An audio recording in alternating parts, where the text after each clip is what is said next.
What's up, everybody? This is Michael Cantrell from Sanctified Rebellion and Young Cons, coming at you with your review for Bates Motel, episode titled The Deal. There are spoilers in this review, so if you haven't seen the episode, pause this, go do that real quick, and then you can come back and hear what I got to say about this. So here's a quick summary, a little breakdown of what happened last night. Norman had another blackout where he thought he told Norma the truth about her brother Caleb staying in town with Dylan up at his weed farm, but it totally wasn't real. It was another one of his hallucinations. Norma and Dylan actually find out what's on the flash drive, and they use that intel to blackmail some very powerful people into helping make the bypass that Norma has been fighting against for like ever into something that's actually advantageous for her business. Dylan decides to go ahead and tell Norma about Caleb, and Norman actually agrees to help since he felt kind of bad about the fact that he was going to go ahead and spill the beans on that and basically destroy everything that Dylan and Norma have built together over the last few episodes and at the tail end of season 2. So then from there, Norma responds exactly like you think she would. She gets ticked off, decides to leave the boys at the house. She's just taken off, packed her bags. She is out of there.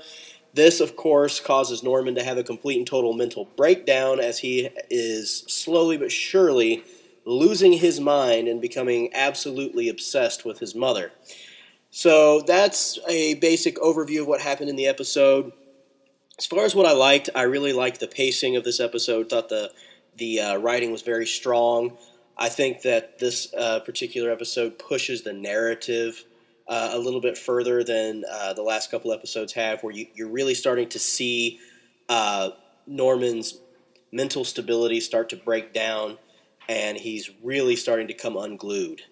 So you can see kind of the end game, the end result of where this whole show is going to, end at pretty much with him becoming a psychopath, like, hello, psycho, and Norma being very much dead, at least physically dead.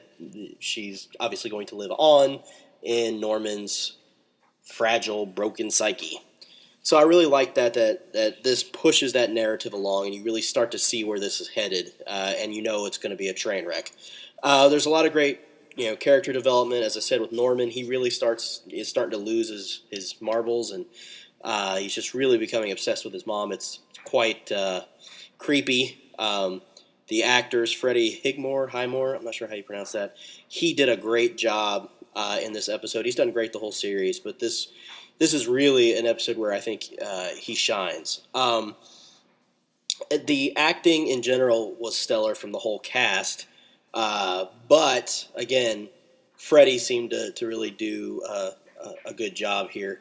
I also really liked how Dylan seemed vulnerable and how he talked a lot about treasuring family, and then he ends up losing it all at the end of the episode, and it's kind of heartbreaking because this kid just wants stability. That's all that he's craved his whole life. So, it was really interesting to see him desire to keep a relationship with Norma, but at the same time, he didn't want to, leave his dad hanging either, even though that's just a weird situation in of itself if you've been keeping up with the show. I didn't like that there wasn't a whole lot of Norman in the episode. I mean, the parts that he was in were intense. They were great, but there just wasn't a whole lot of him, and I just really like seeing his story unfold. So I was kind of a little disappointed by that, but nothing major. I would really like to see Emma's character fleshed out a little more, especially this season since she's in this new relationship with Norman. And obviously the infatuation he has with his mom is really putting a strain on that. I'd really enjoy seeing, what's going on in her mind. We get little glimpses at her facial expressions as she's there for these major breakdowns, but we don't really know what's going on with her. So I'd really be interested to see a little more done with that.